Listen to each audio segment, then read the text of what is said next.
Барлығыңызға сәлем қыздар.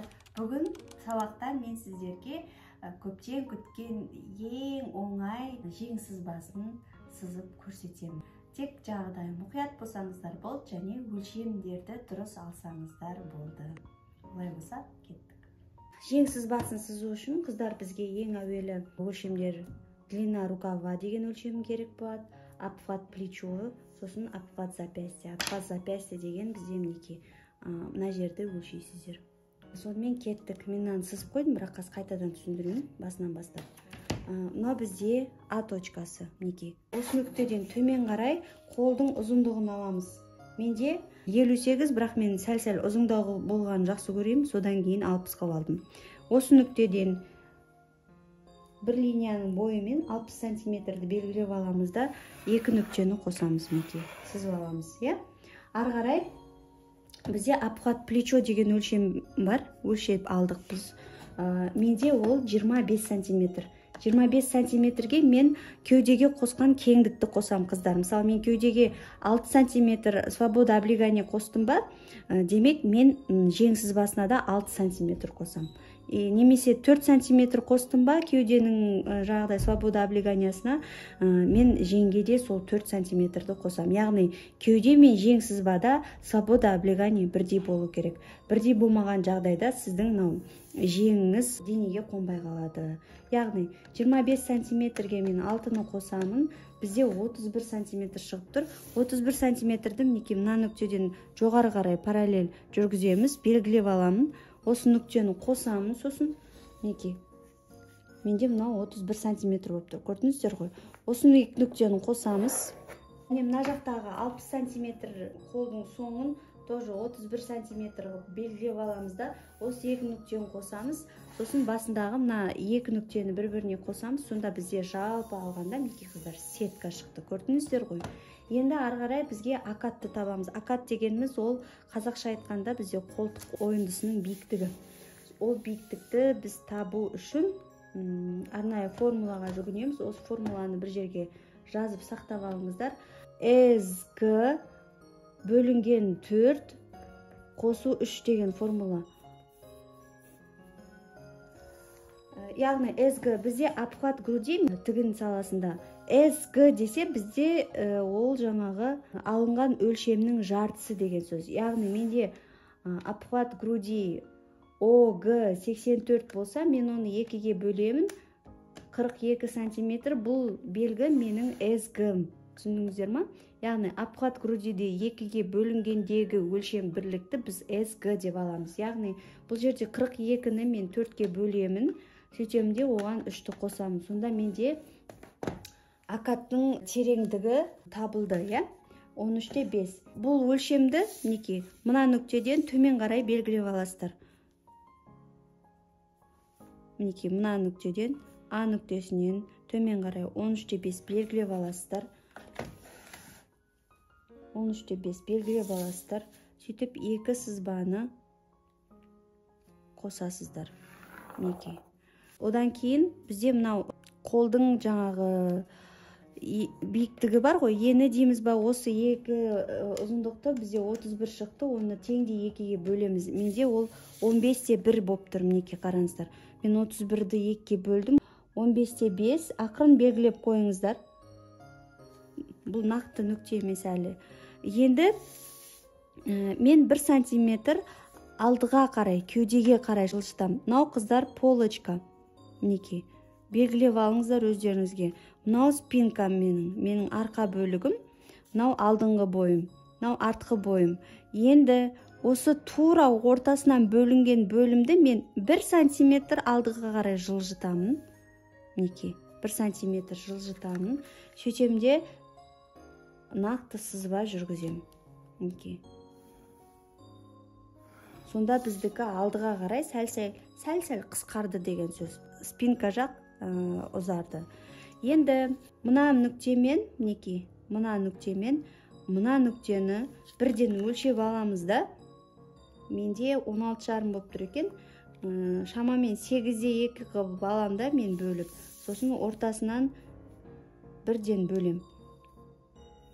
Теңдей бөліп, сызба жүргізем. Көрдіңіздер ғой? Мынау акат, мында акат деп жазып қойыңыздар. Мынау пройма, міне П нүктесі. Мына екі өлшемді де аламын да, өлшеп аламын.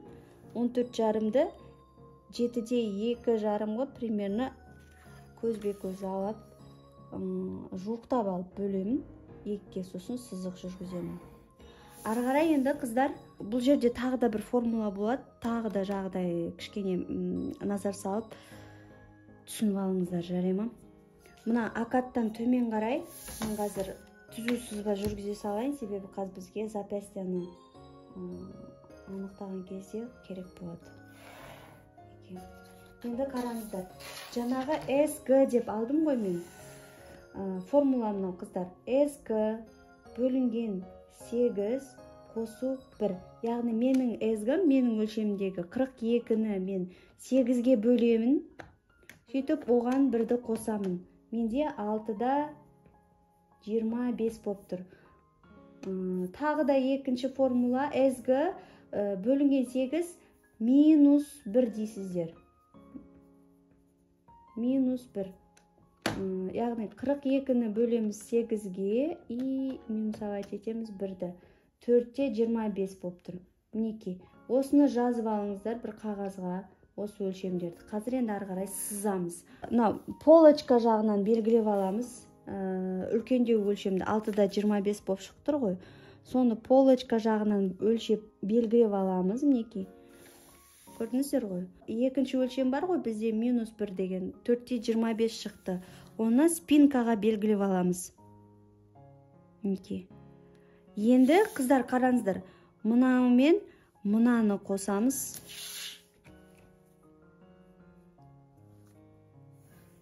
Өлшемізді 2-ге бөлеміз. Менде 12 шығып тұр, мен шамамен 6 қылып аламын. Мына нүктемен мына нүктені қосамыз. Бұда да солай. Өлшемізді 1-ден 2-ге бөлеміз. 4-те 5 шығып тұр. Ары қарай кеттік. Мына нүктемен мына нүктені қосамыз. 9,5 болып тұр. Шамамен 4-те 6 деп ортасынан мен аламын. Жуықтап. Және мына нүктемен мына нүктені қосам. 10 сантиметр болып тұр. 10 сантиметрді 2-ге бөлгенде 5 болады. Неге 5 деп белгілеп алдым. Енді қараңыздар. Қосқан нүктелерді барлығының ортасынан 2-ге бөліп белгілеп шықтық. Енді қараңыздар. Мына нүктені қойып, тура қанша градусына сызбаның 90 градуста аламыз. Ішке қарай, төменге қарай 0,5 мм белгілеп алыңыздар. Мінекей 0,5. Енді мына сызбадан, мінекей мына нүктеден 90 градуста қойып, 1,5 сантиметрді белгілеп сызып аламыз. Мына жерде де 90 градусқа қойып, 1,5 сантиметр белгілейміз сыртқа қарай. Ал мына жерде 90 градусты қойып, 1,5 сантиметр төменге қарай белгілейміз. Көрдіңіздер ғой, Енді бізде мынандай бір нүктелер пайда болды. Енді қараңыздар. Мына нүктемен мына нүктені қосамыз. Әдемдеп, мынандай лекальный линейкамен қосамыз, қыздар.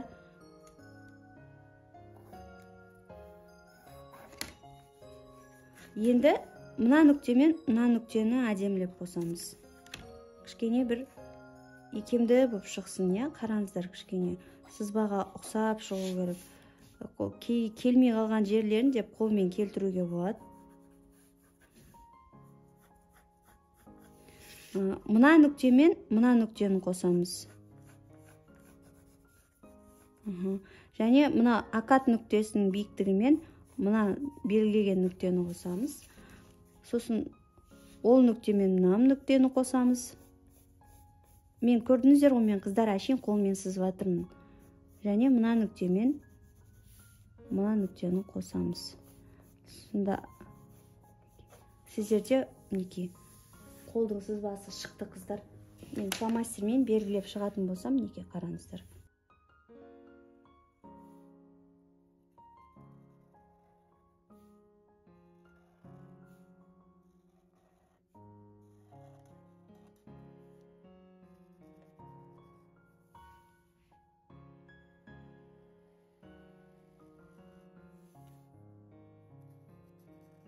Мінекей, акат пайда болды жоқ. Сызбаның ең маңызды бөлігі осы жер, қыздар.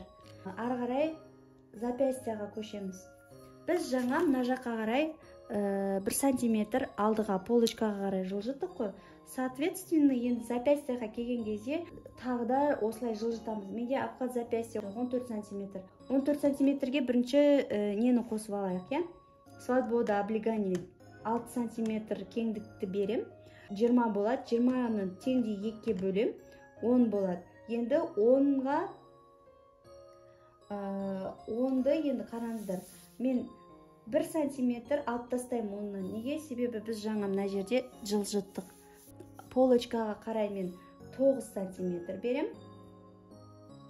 Спинкаға қарай 11 сантиметр берем.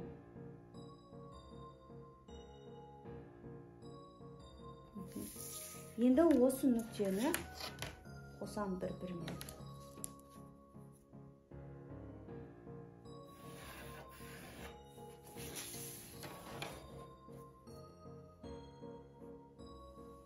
Қанша жең сызбасын сызып жүрмін, мен 3-4 техниканы білем, Аллаға шүкір. Бірақ ең оңайы осы Мюллер ғой, Мюллер техникасымен сызба сызу. Енді мен қараңыздар, мен қазір фломастермен белгілеп шығайын сіздерге түсінікті болу үшін.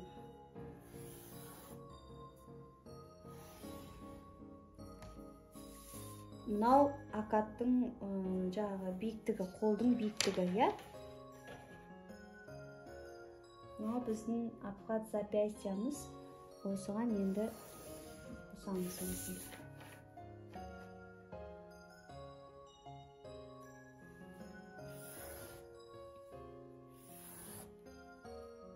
Сіздерге көрінсін деп кішкене фломастермен сызып жатырмын әдейі. Негізі бұл сызбалардың бәрі менде базовый лекал уже дайын тұр. Қайтадан повторно сызып жатырмын. Сіздерге түсінікті болу үшін.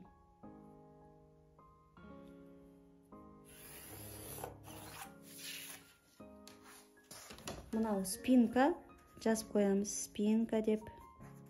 Мынау полочка. Көрініздер ғой. Мынау центр. Центрді калькаға түсірген кезде міндетті түрде қалай бар, тура осылай, бір акаттың сызығына дейін қалай бар, тура осылай көшіріп аламыз. Бізге бұл ары қарай моделировать етуге керек болады. Центр акат міндетті түрде полочка деп жазамыз, спинка деп жазамыз. Тура айтып отырмын ғой, қалай бар, тура осы күйінде көшіріп жазамыз.